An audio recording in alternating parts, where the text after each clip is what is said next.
So how do you uphold the in the business to say that each one of these are, integrity? You always have, the human resources is always mad at the sales guy, or the accounting department is always mad at the sales guy because they got to write their check, right? Because they're like, I hate it. Why does he make so much money? So where does integrity come in marketing? Where do you see this shift in sales? And then where do you see the shift in fulfillment?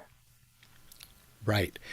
Let me add a fourth dimension, because there is something after fulfillment, which is advocacy. I like that.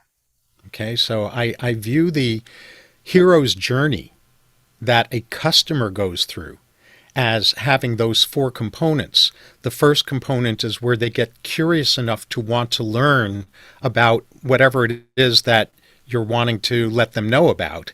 And that's that process of generating curiosity by the right people is what marketing is for.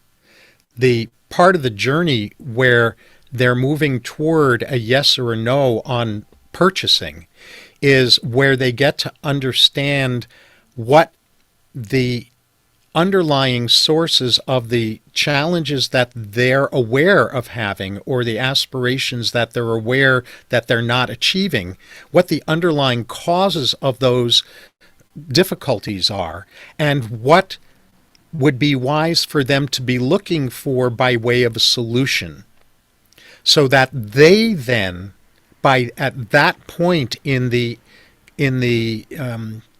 warm-up process, in that bridge between marketing and sales, they get to a point where they want to know, oh, do you provide that?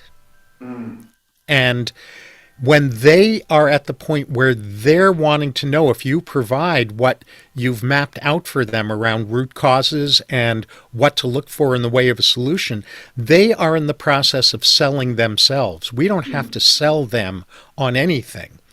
The idea that we close people, I think, is a misnomer in integrity-based business. In integrity-based business, a customer or a client sells themselves. They close themselves.